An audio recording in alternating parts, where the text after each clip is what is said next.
Welcome back to the channel. Once again, if you guys like the content that we're providing, be sure to subscribe today to the channel so you don't miss any of the upcoming content. We are only a few races away and just under a month from the start of the 71st edition of the US Nationals. But of course, we still have the Brainerd Nationals to look forward to just before we get to head back to Indianapolis for the biggest event of the year, all powered by our friends over at Peak Performance. So if you want to stay up to date with what's going on within the NHRA world, not just in the regular season, but as well as we ramp up for the countdown to the championship, then be sure to hit the subscribe button down below so you don't miss any of the content. And without further ado, let's get into the video. Trying to roll landed. It's just, I don't even know. So I've seen this happen one time before in Europe, actually. The car was moving forward, and as the driver was driving...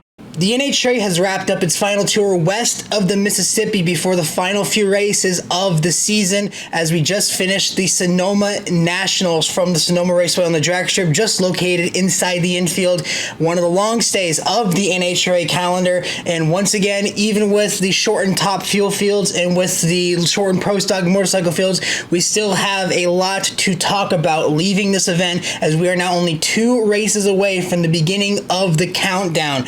A lot transpired, not just in racing, but qualifying as well. You may be wondering, why didn't I make a video on race day, or why didn't I make a video for qualifying?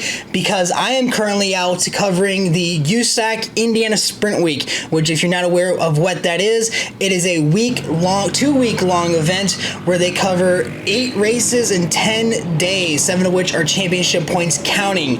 It has been an incredible start to that. I know that a lot of drag racing fans also have a bit of a crossroads into the dirt racing scene as well. I am not 100% sure if YouTube is pushing my videos out to all of my subscribers. So if you do enjoy sprint car racing, if you enjoy dirt racing, and even if you don't, if you never tried it, if it's something that you might be interested in, go check out the videos. We're having a lot of fun getting to go out there and cover those events. We're going to provide full highlight recaps as I'm able to record inside the racetrack, so we have some really cool vantage points of the racing action from live at the tracks. So if you want to keep up to date with everything going on there, because we're only 2 or 3 races in, 2 counting for the championship points, and the top 3 are separated by 5 points, and we're getting ready for a 5-day stretch of incredible 410 wingless action. So if you want to stay up to date, be sure to subscribe to the channel and check out those videos for that, and be sure to share with anybody else you know, so that way we can really get the views boosted up for that as we head into the 2nd week of Sprint Week.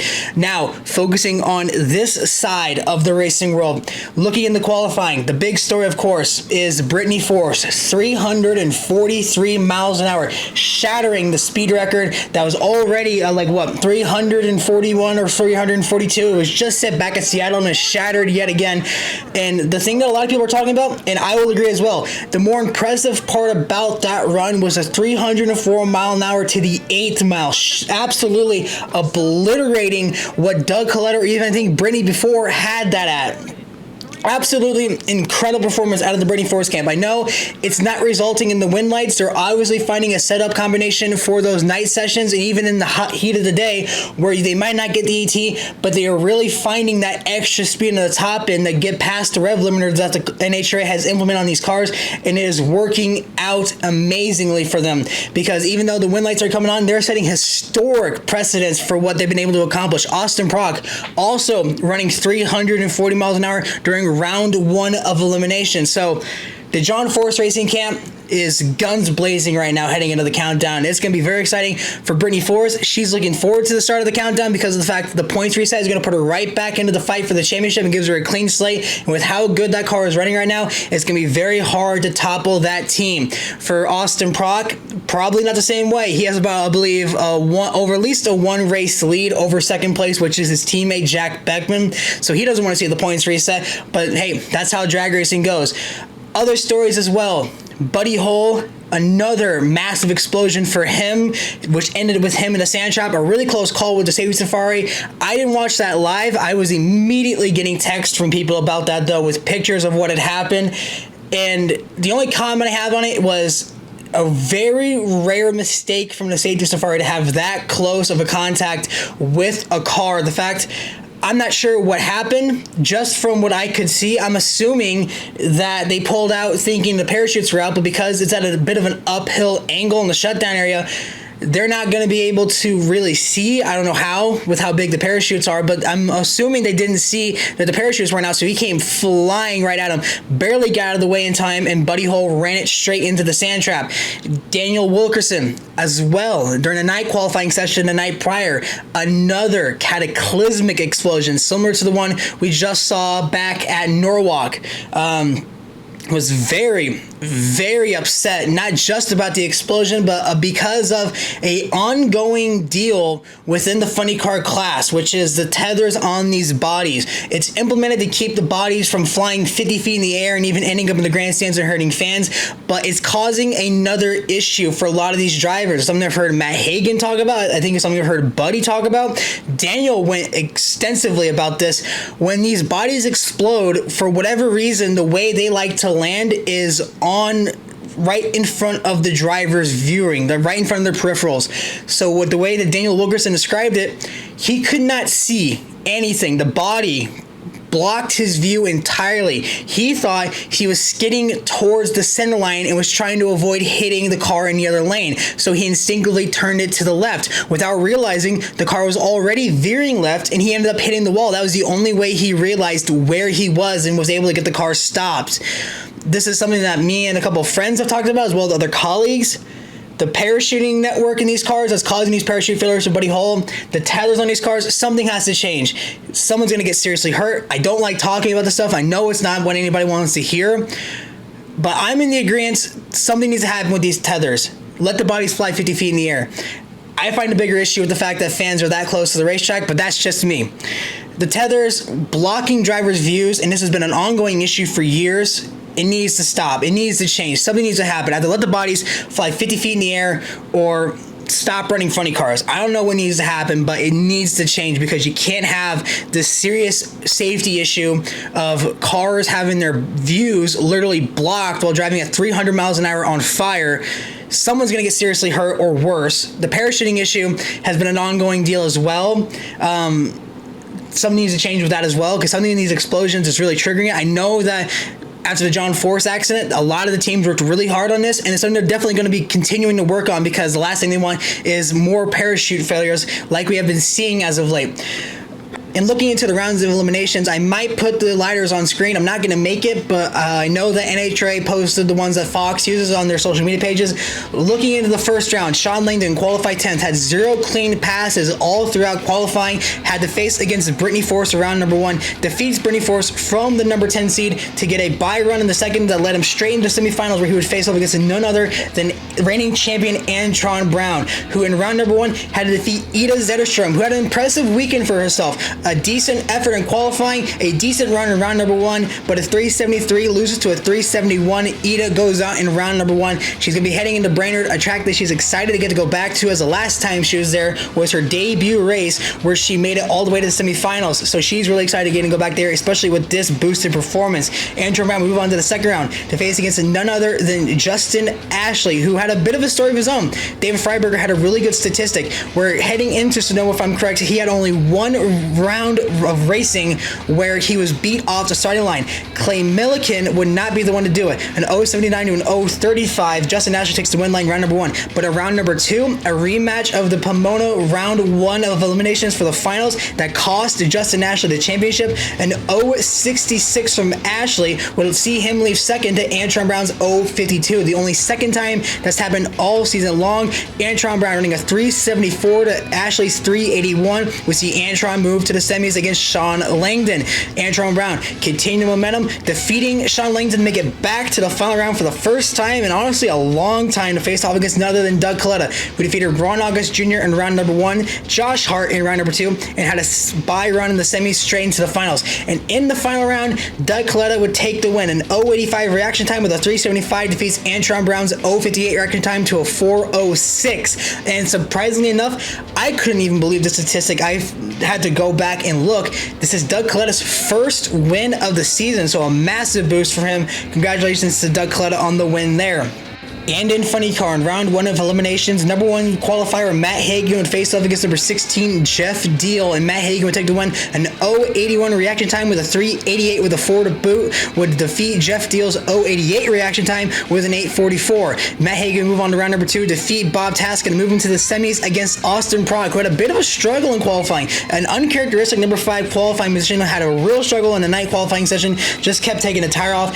And there's today number 5. Austin Prock would defeat Cruz Pedro in round 1, Paulie in round number 2, and then defeat Matt Hagan in the semis to move on to the final round to face off against Spencer Hyde, who had another phenomenal run in qualifying. In qualifying number 2, faced off against Alexis Joy in round number 1, defeats her to move on to face off against Ron Capps, defeats him to go to the semis against Jack Beckman, who won the race if I'm correct, but lost it on a center lane violation. Spencer Hyde would be gifted the win with a 5.23 to make it to the finals against none other than Beckman's teammate, Austin Prock. Sadly, the first one of the season would have to wait, as Austin Prock, a 0.7 reaction time with a 3.90, defeats Spencer Hyde's 0.96 with a 3.95.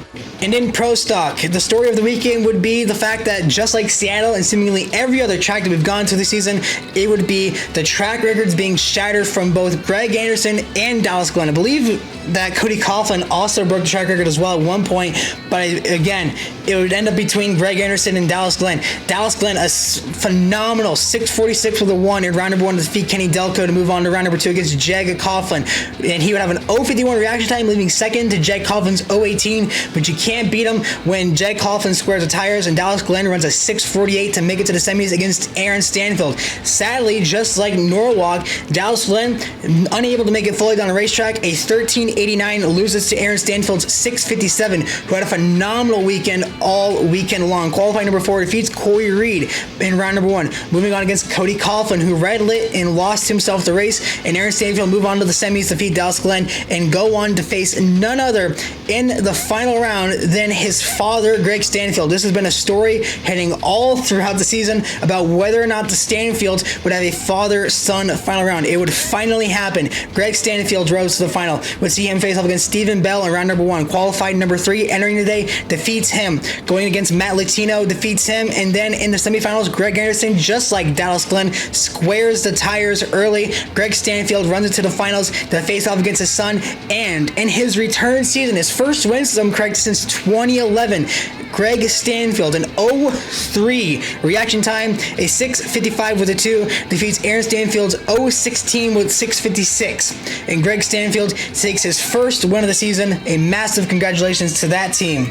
And lastly, in Pro Stock Motorcycle, we only had 12 bikes on the property, but again, phenomenal racing from all of them. Richard Gatson, number 1 qualifier, would defeat Brad Hawks to kick off racing. In round number 2 against Angie Smith, Angie Smith's bike would break, allowing Richard Gatson to move on to the semis, where he have a bye run straight back into the final round. And in a rematch with John Hall, who had to go from the number 3 qualifying position against Chris Bostick, defeating him. Moving on against Gage Herrera. Gage Herrera with a 1.64 reaction time, a very uncharacteristic run from Gage Herrera. It would cost him massively, as John Hall would defeat him to move on to the semis against Matt Smith, and once again defeating the boss man to move on against Richard Gatson in the finals in a rematch from Norwalk just 2 races ago. Payback would come for Richard Gatson, scoring his second career NHRA national event win and really boosting himself in the championship fight, as now heading into, and they're going to be off in Brainerd, be back in Indianapolis, a 70-point gap. It's a little under a race. It's probably not going to change by the time we leave Indianapolis, but with the points reset, Richard Gatson now looks like he has a realistic shot of taking down Gage Herrera for the championship.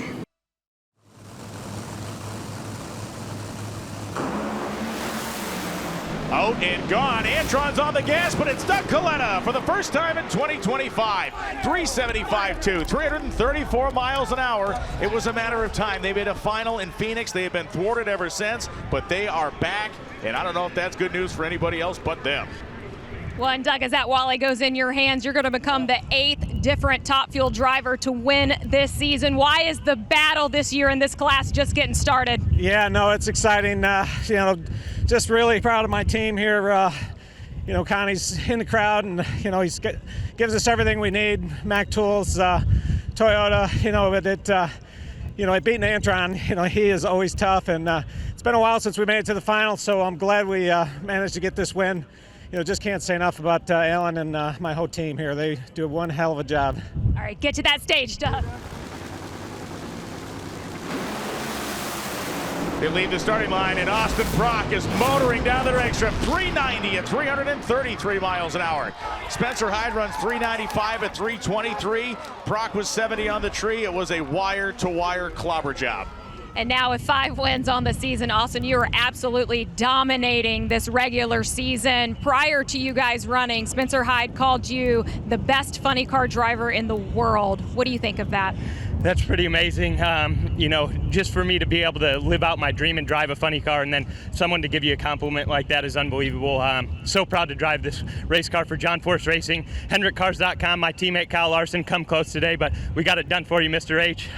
Cornwall Tools, everybody a part of this whole team. We dug so deep after struggling last weekend, and I appreciate what you said. The most dominant funny car in the category. A lot of people have forgot about that after a few bad runs, and we're back in the winner's circle, baby. Whoa!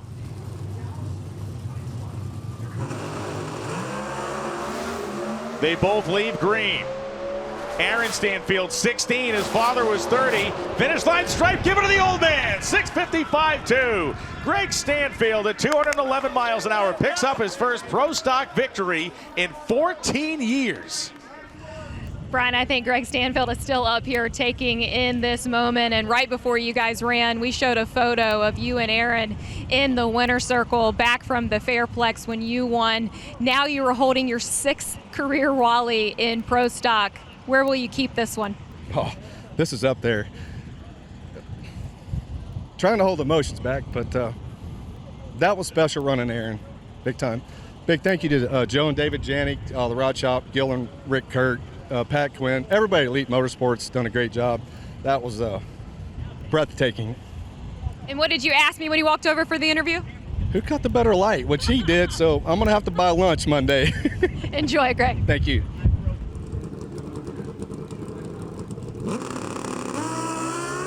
They both leave. Hall was out first. Hall is trying to run down Gadsden. Gadsden Suzuki Hayabusa is looking good. Finish line stripe, it's Gadsden. 6:75.6 at 199 miles per hour. Richard Gadsden grabs his 2nd career victory. He was thwarted a red light start in the final of the Getrix Pro Stock All-Star Callout, and he took it out on everybody else today. And he is still staring at that Wally up here saying this is pretty cool. And Richard, 24 hours ago, you were visibly devastated up here hoping for a shot of redemption. Now with that in your hands, how freeing is this moment? Normally you have to wait a little while before you can get your redemption. You got to think about a loss for a long time. But I got to come back the next day and try again. And all day my main thing was revenge. I made a joke. I said, I wish that was Matt instead of John, but I run into him sooner or later. You know what? They won the battle yesterday, but Vance and Hines, Revzilla, Motul, we won the war. I'm really happy about this. Do this for my team. I feel like I had a strong bike all weekend. We just couldn't find it today. I had the best bike on Friday and Saturday, and Andrew and Eddie, once they put their heads together, Gage, once we all kind of came up with a game plan, I went up there knowing I had the motorcycle to win this race. Congratulations. Thank you, guys. And that is going to wrap up the video here for our Sonoma recap. I know it's a bit of an abbreviated one. I didn't get too much time to actually watch the race fully, as I was moreover down in Lawrenceburg covering the USAC race there. So again, if you like sprint car racing, be sure to watch those videos because we're going to have a lot of fun with that. We'll be back for Brainerd for our usual coverage. And then, of course, the one we've all been waiting for, the most anticipated race of the year, the US Nationals. Can't wait to go back to my home track. Can't wait to go back to Indianapolis Raceway Park. Can't wait to explore the new media center. We might have a video for that. I don't know what the plan is on that yet, but it's going to be a very exciting time to get to go back for the US Nationals. One of the most anticipated races of the year, the biggest race of the year, and the start of the countdown once we finish the race. So if you want to keep up to date with everything going on in NHRA, be sure to subscribe down below. Be sure to follow me on all social media pages as well. Mighty Malco 03 on Facebook, Twitter, Instagram, and TikTok. And until tomorrow night from the Kokomo Speedway, this has been Mighty Mac. We will see you next time.